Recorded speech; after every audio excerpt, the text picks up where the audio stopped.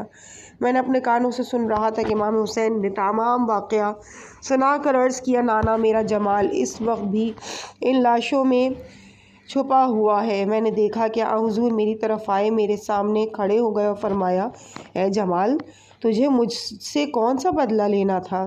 کیا تجھے ان مظالم سے تسلی نہیں ہوئی تھی جو میری امت نے میرے لال پر کیے تھے؟ تجھے معلوم ہے کہ ان ہاتھوں کو جبرائیل نے کتنی مرتبہ چوما تھا؟ اللہ تیرا چہرہ سیاہ کرے، اللہ تیرے ہاتھ اور پاؤں کاٹے۔ ابھی آپ کی دعا مکمل نہیں ہوئی تھی کہ میرے ہاتھ شل ہو گئے اور مجھے ایسا محسوس ہوا کہ جیسے میرے چہرے پر سیاہ چادر منڈ دی گئی ہے اور میں اسی حالت میں رہا۔ وہ تمام چلے گئے اور میں یہاں آ گیا۔ سعید کا بیان ہے کہ تمام سننے والوں نے اس پر لعنت کی اور ہر ایک نے اس کے لیے بد دعا کی۔ اس کے بعد عزیزان تیسری مجلس ہے، صفحہ نمبر 106 ہے، ہیڈنگ مدینے میں خبر شہادت۔ شہادت نواسہ رسول کے بعد ابن زیاد نے جہاں ایک قاصد شام بھیجا، وہاں ایک قاصد عبد الملک ابن ابو الحارث سلمہ کو گورنر مدینہ سعید ابن عمر ابن عاص کے پاس بھیجا تاکہ اسے شہادت نواسہ رسول کی بشارت دے۔ عبد الملک نے کوشش کی کہ ابن زیاد کسی اور کو بھیج دے لیکن ابن زیاد نہ مانا۔ عبد الملک کہتا ہے کہ مجھے ابن زیاد نے کہا کہ بیماری کا بہانہ مت کر، تو اس سے پہلے مدینے میں شہادت حسین کی اطلاع نہیں پہنچنا چاہیے۔ یہ پیسہ لے لے، اگر سواری راستے میں کمزور ہو جائے تو اسے چھوڑ کر دوسری خرید لینا۔ جب مدینے میں آیا تو مجھے ایک قریشی ملا۔ اس نے پوچھا کیا خبر ہے؟ میں نے کہا گورنر کے پاس چلے آؤ، معلوم ہو جائے گا۔ اس نے انا للہ و انا الیہ راجعون پڑھا اور کہا کہ پتہ چل گیا ہے، فرزند رسول شہید ہو گئے۔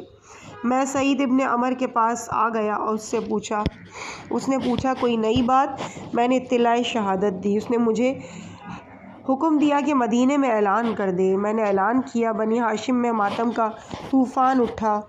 جب عمرو ابن سعید نے معذرات بنی ہاشم کے رونے کی آواز سنی تو خوش ہو کر ہنسا اور کہا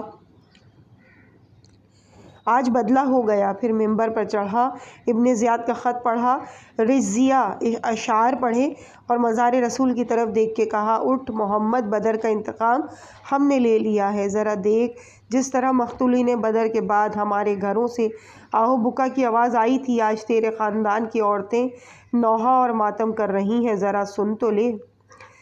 جب جناب عبداللہ ابن جعفر طیار کو معلوم ہوا کہ میرے دونوں بیٹے شہید ہو گئے تو آپ کے ایک غلام نے ازراہ خوشامد کہا ذرا حسین کا حال دیکھیے کہ اس کی صحبت میں ہمارے 2 شہزادے بھی شہید ہو گئے۔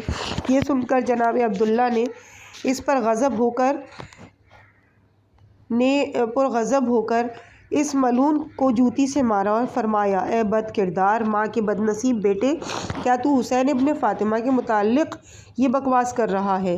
بخدا اگر میں ہوتا تو اپنی جان، اپنے بھائی، اپنے آقا، اپنے امام حق اور اپنے سردار کے قدموں میں قربان کر دیتا۔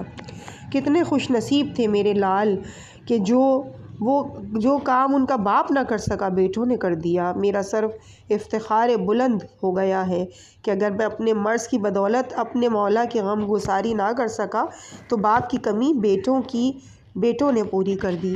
اللہ کی حمد ہے میرے دونوں بیٹے میرے آقا کے قدموں میں قربان ہو گئے۔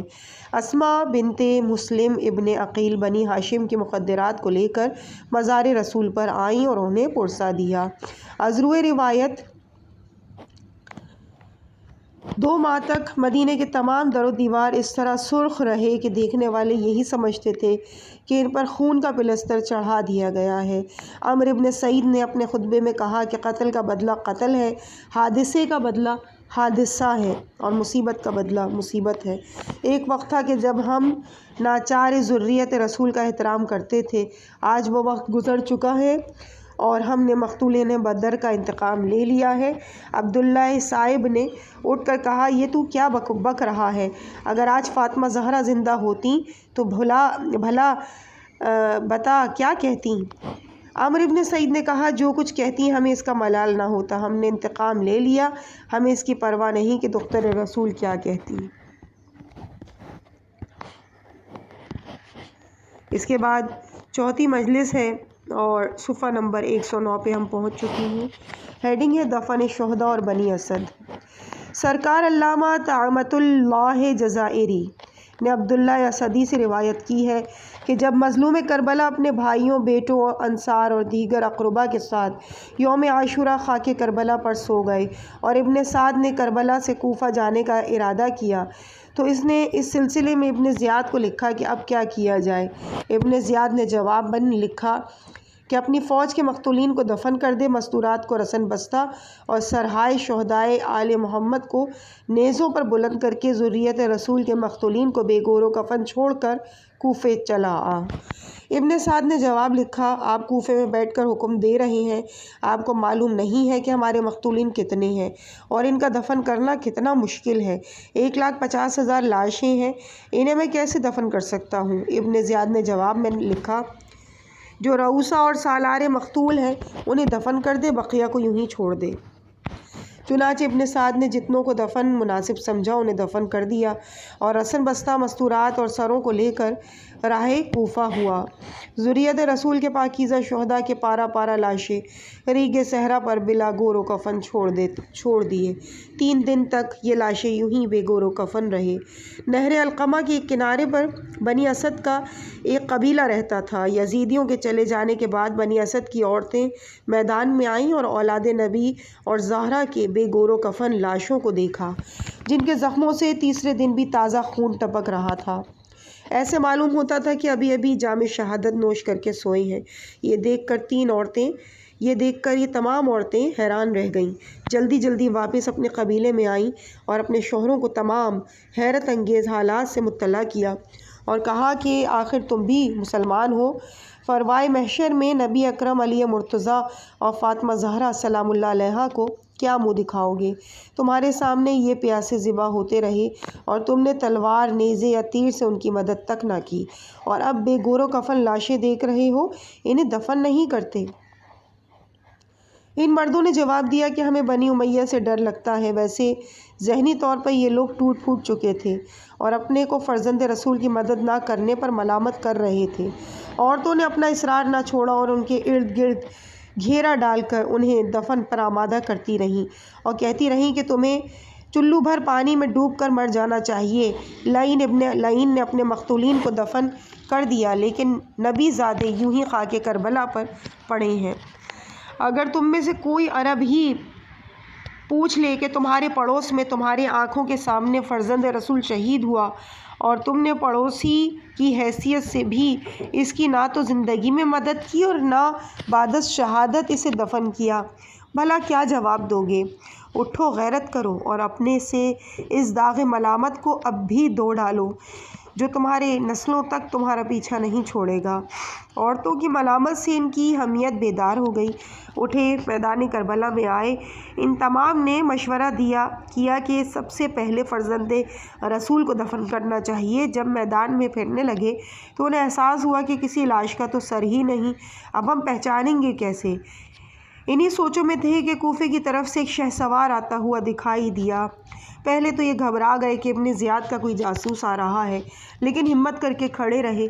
جب وہ شہسوار قریب آیا تو اس نے پوچھا، تم لوگ یہاں کیا لینے آئے ہو؟ ان لوگوں نے جواب دیا، تو خواہ کوئی بھی ہے، ہم سیدھی بات بتا دیتے ہیں کہ ہم اولاد رسول کو دفن کرنے کے لیے آئے ہیں، لیکن ہمیں سروں کے بغیر پہچان نہیں ہو رہی کہ کون سا لاشا کس شہید کا ہے۔ اس شہسوار نے جب یہ بات سنی تو بے ساختہ و ابتا و ابا عبداللہ، ہائے بابا، ہائے ابا عبداللہ، کاش آپ دیکھتے کہ آپ کا سجاد کس طرح قیدی بنا ہوا ہے۔ پھر فرمایا، گھبراؤ نہیں، میں تمہاری رہنمائی کرتا ہوں۔ گھوڑے سے اترا، لاشوں پر پھرنے لگا، لاشا امام حسین پر آ کر بیٹھ گیا، لاش کو اٹھایا، گلے لگایا، اپنے حال غم سنانے لگا۔ بابا، آپ کی شہادت سے دشمن خوش ہو رہے ہیں، بابا آپ کی شہادت سے بنی امیہ کے گھروں میں چراغاں ہو رہا ہے، بابا آپ کے بعد ہمارے دکھ لمبے ہو گئے ہیں، بابا آپ کے بعد ہمارے دکھ لمبے ہو گئے ہیں، بابا آپ کے بعد سجاد کے مصائب بڑھ گئے ہیں۔ پھر لاشے کو زمین پر رکھا، دائیں بائیں دیکھا، دائیں طرف تھوڑے سے فاصلے پر ایک جگہ سے ہاتھ سے مٹی ہٹائی تو نیچے سے قبر ظاہر ہو گئی۔ اپنے ہاتھ سے غریب زہرا کا لاشا اٹھایا اور سپرد قبر کیا۔ اس کے بعد بنی اسد کو بتانے لگے کہ یہ فلاں کا لاشا ہے، اسے فلاں جگہ دفن کرو، یہ فلاں کا لاشا ہے، اسے فلاں جگہ دفن کرو۔ ان لاشوں سے فارغ ہو کر جناب عباس کے لاشے کے قریب آئے، لاشے کو گلے سے لگایا اور کہا، یا اماں لیتک تنظر حال الحرم والبنات، چچا کاش آپ ناراجی خیام کا وہ منظر دیکھتے جب تمام مستورات آپ کو بلا رہی تھیں۔ پھر قبر کھدوائی، جناب عباس کو اسی جگہ دفن کیا گیا جہاں آج مزار معلیٰ ہے۔ اس کے بعد انصار کے لاشوں میں آئے حبیب ابن مظاہر کے علاوہ تمام لاشوں کو ایک قبر میں دفن کرنے کا حکم دیا۔ حبیب کا لاشا امام حسین کے سرحانے دفن کروایا۔ جب ان سے فارغ ہو گئے تو بنی اسد سے فرمایا، آؤ اب لاشا حر کو دفن کریں۔ لاشا حر پر کھڑے ہو کر فرمایا، اللہ نے تیری توبہ قبول کر لی ہے اور فرزند رسول کے قدموں میں جان قربان کر دینے کے عوض تیری سعادت میں اضافہ فرمایا ہے۔ اس کے بعد یہ شہسوار اپنے گھوڑے پر سوار ہو کر جانے لگا۔ تمام بنی اسد آپ کی رکاب سے چمٹ گئے اور کہنے لگے، آپ کو ان لاشوں کا واسطہ، ہمیں بتائیں کہ آپ کون ہیں؟ آپ نے جواب دیا، میں تمہارے لیے حجت خدا علی ابن الحسین ہوں۔ زندان ابن زیاد سے نکل کر دفن کرنے کی خاطر آیا تھا۔ اللہ تمہیں جزائے خیر دے۔ اگر اس سلسلے میں تم پر کوئی مصیبت آئے تو گھبرانا مت۔ ایقاظ القلوب میں سید محمد علی شاہ عبدالعظیمی نے دفن شہداء کا واقعہ جس طرح لکھا ہے مناسب ہوگا اگر وہ نظر قارئین کر دوں۔ جب عمر سعد مستورات کو رسن بستہ کر کے اور سروں کو نوک نیزہ پر بلند کر کے کربلا سے چلا گیا تو بنی اسد جو جنگ کی وجہ سے چلے گئے تھے واپس آئے، اپنے خیمے نصب کیے۔ بنی اسد کی عورتیں میدان میں آئیں، دیکھا تو ہر طرف لاشیں ہی لاشیں بکھری پڑی تھیں۔ ان لاشوں میں کچھ لاشیں ایسے بھی تھے جن سے نور کی کرنیں پھوٹ رہی تھیں اور کستوری کی خوشبو آ رہی تھی۔ یہ دیکھ کر ان عورتوں نے بیان کرنا شروع کر دیے، یہ لاشیں اولاد رسول اور ان کے انصار کی ہیں۔ یہ مستورات روتی پیٹتی اور بیان کرتی ہوئی اپنے گھروں میں آئیں، اپنے مردوں سے کہنے لگیں تم تو امن سے گھروں میں بیٹھے ہوئے ہو، ذرا جا کر میدان میں اولاد رسول کے لاشیں تو دیکھو، بے گور و کفن پڑے ہیں۔ اگر ہمارا تم پر کوئی حق ہے تو اٹھو، ان پاکیزہ لاشوں کو دفن کرو، اگر تم دفن نہ کرو گے تو یہ کام ہم خود ہی کر لیں گے۔ کسی نے کہا ابن زیاد بڑا ظالم ہے، اگر اسے پتہ چل گیا تو ہمیں فنا کر ڈالے گا۔ رئیس قبیلہ نے کہا ایسی کوئی بات نہیں، کوفہ کی راہ میں ہم اپنا ایک مخبر بٹھا دیتے ہیں اور خود ان لاشوں کو دفن کرنے کی فکر کرتے ہیں، اگر اس طرف سے کوئی آ گیا تو ہمارا مخبر ہمیں مطلع کر دے گا، ہم خاموشی سے اپنے گھروں میں بیٹھ جائیں گے۔ تمام مردوں نے اس مشورے کو قبول کر لیا اور ایک شخص کو راہ کوفہ پر نگرانی کے لیے مقرر کر کے دوسرے تمام میدان میں آ گئے۔ ان لوگوں نے پہلے قبریں تیار کیں، پھر علامات سے معلوم کر کے چاہا کہ سب سے پہلے لاشیں غریب زہرا کو دفن کیے کریں۔ جب اٹھایا تو ان سے لاشا نہ اٹھ سکا، انہوں نے ہر چند کوشش کی لیکن لاشا نہ اٹھا سکے۔ پھر کہنے لگے چلو دوسری لاشیں دفن کر دیں، اس کے متعلق بعد میں سوچیں گے۔ رئیس قبیلہ نے کہا بھلا دوسروں کو تم کیسے دفن کر سکتے ہو جبکہ کسی لاش کے ساتھ سر نہیں؟ تمہیں کیسے پتہ چل سکے گا کہ کس کو کس قبر میں اتار رہے ہو؟ یہ لوگ انہی باتوں میں مصروف تھے کہ ایک عرب شہسوار اچانک ان کے پاس آ گیا۔ اس نے منہ چھپایا ہوا تھا۔ اس شہسوار کو دیکھ کر تمام کے تمام گھبرا گئے اور ایک طرف ہٹ گئے۔ شہسوار گھوڑے سے اترا، حالت رکوع میں جھک کر آگے بڑھا، پھر اپنے آپ کو لاش مظلوم کربلا پر گرا دیا، کبھی سونگتا تھا اور کبھی بوسے لیتا تھا۔ پھر بنی اسد کی طرف متوجہ ہو کر پوچھا تم لوگ یہاں کیا کر رہے ہو؟ انہوں نے کہا بس ویسے آئے تھے۔ اس نے کہا سچ بتاؤ، مجھ سے تمہیں کیا خوف ہے، کس لیے آئے تھے؟ کہنے لگے اب صاف بتا دیتے ہیں، ان لاشوں کو دفن کرنے آئے تھے، لیکن ہمارا بخت ایسا نہیں ہے۔ ان بے سر لاشوں میں سے ایک لاشا فرزند رسول ایسا ہے جسے ہم پہچان سکے ہیں، لیکن ہم نے اپنی طرف سے پوری کوشش کی ہے کہ اس لاشے کا ایک عضو بھی اپنی جگہ سے نہیں ہلا سکے۔ دوسری لاشوں کو ہم پہچان نہیں پا رہے، اسی فکر میں تھے کہ آپ آ گئے اور ہم اس بات سے ڈر کر پیچھے ہٹ گئے کہ کہیں آپ ابن زیاد کے جاسوس نہ ہوں۔ وہ عرب اٹھا اور اس نے ایک لکیر کھینچ کے کہا کہ اس جگہ 17 شہداء کے لیے مزار بناؤ۔ ہم نے 17 شہداء اس میں دفن کیے، پھر دوسری جگہ نشان لگا کے کہا بقیہ لاشوں کو اس جگہ دفن کر دو، صرف ایک لاشا بچ رہا۔ پھر کہا ان 17 لاشوں کی قبر کے سرہانے ایک قبر بناؤ۔ جب قبر تیار ہو گئی تو ہم اس کی اعانت کے لیے آگے بڑھے۔ اس نے کہا نہیں، تمہیں ضرورت نہیں، اسے میں تنہا اتاروں گا۔ ہم نے کہا بندہ خدا یہی تو وہ لاشا ہے جسے ہم سب مل کر اٹھاتے رہے اور نہ اٹھ سکا، تو اتنا کمزور ہے تنہا کیسے اٹھائے گا؟ وہ بے ساختہ رو دیا اور کہا کہ میرے ساتھ میرے معاون موجود ہیں، میں تنہا نہیں ہوں۔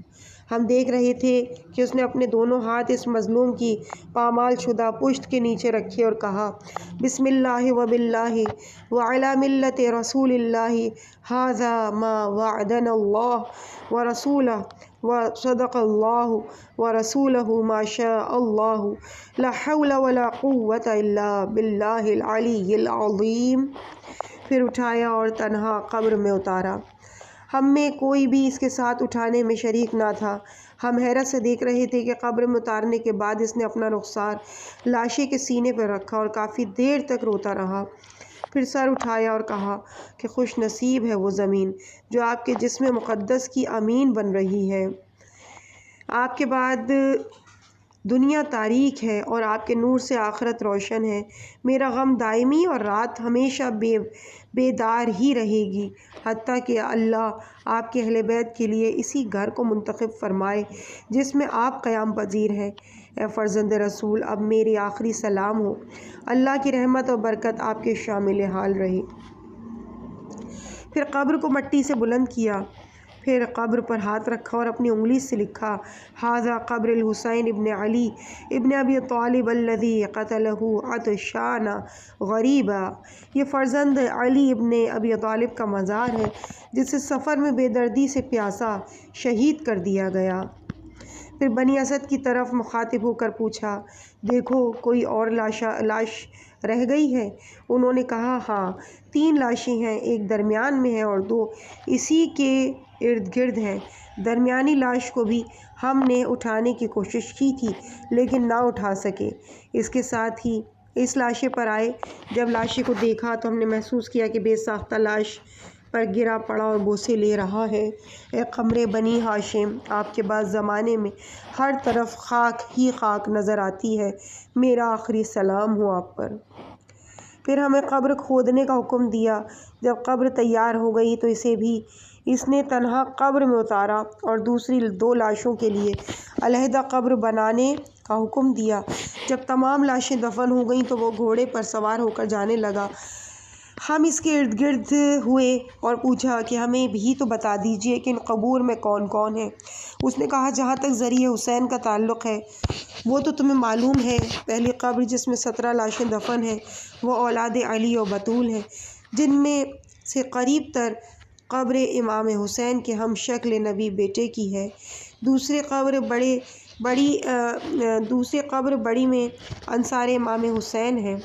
امام حسین کے سرہانے جو تنہا قبر بنائی ہے یہ حبیب ابن مظاہر کی ہے۔ جو قبر دریائے فرات کے کنارے بنائی ہے وہ قمر بنی ہاشم کی ہے۔ اس کے پہلو میں جو 2 قبریں بنائی ہیں وہ قمر بنی ہاشم کے 2 بھائی ہیں۔ اگر میرے بعد کوئی پوچھے تو انہیں بتا دینا۔ ہم نے پوچھا، اے بیمار، ہمیں اپنا تعارف بھی تو کرا دو، آپ کون ہیں؟ اس سوال پر وہ رو دیے اور کہا کہ اب میں تمہارا امام علی ابن الحسین ہوں۔ ہم نے حیرت سے کہا، کیا آپ زین العابدین ہیں؟ اس نے کہا، ہاں، اور ہماری نظروں سے غائب ہو گئے۔ مؤلف کہتے ہیں، جہاں تک تاریخ کی مستند روایات کا تعلق ہے تو ان میں سے یہی ظاہر ہوتا ہے کہ تمام شہداء کی قبور حضور نے اپنی نگرانی میں ملائکہ سے تیار کروائی تھیں۔ جناب سجاد نے صرف بنی اسد کو نشاندہی کی تھی۔ بہار میں ام المومنین ام سلمہ سے روایت ہے کہ بی بی بے ساختہ رو رہی تھیں۔ کسی نے عرض کیا، بی بی اس شدت سے رونے کا کیا سبب ہے؟ تو بی بی نے جواب دیا، جب سے نبی اکرم اس دنیا سے گئے ہیں میں نے کبھی انہیں خواب میں نہیں دیکھا۔ ابھی میں نے دیکھا کہ آپ کی ریشیں مبارک خون آلود تھی، سر کے بال پریشان تھے اور گریبان چاک، دھاڑے مار مار کر رو رہے تھے۔ جب میں نے سبب پوچھا تو فرمانے لگے، میرا حسین شہید ہو گیا، ابھی ان کی قبریں بنانے سے فارغ ہوا ہوں۔ شیخ طوسی کی روایت سے معلوم ہوتا ہے کہ لاش مظلوم کربلا کو ہاتھوں سے نہیں اٹھایا گیا بلکہ بنی اسد ایک چٹائی لے کر آئے۔ امام سجاد نے اس چٹائی پر لاش غریب کے بکھرے ٹکڑے جمع کر کے سپرد قبر کیے۔ اس کی تصدیق دیرج کی اس روایت سے ہوتی ہے کہ جس میں دیرج نے بتایا کہ جب متوکل نے قبر حسین کھودنے کا حکم دیا اور میں نے قبر مظلوم کھودی تو میں نے چٹائی پر جسم حسین کے ٹکڑے دیکھے۔ عزیز سامعین، اس مقام پہ ہم ریڈنگ کے اس پارٹ کو یہیں پہ مکمل کرتے ہیں۔ اس کے بعد آگے کی ریڈنگ آپ کے سامنے پیش کی جائے گی اور 5ویں مجلس سے انشاءاللہ کنٹینیو کیا جائے گا۔ صفحہ نمبر ہوگا 121۔ مجھے اپنی دعاؤں میں یاد رکھیے گا۔ والسلام علیکم ورحمۃ اللہ وبرکاتہ۔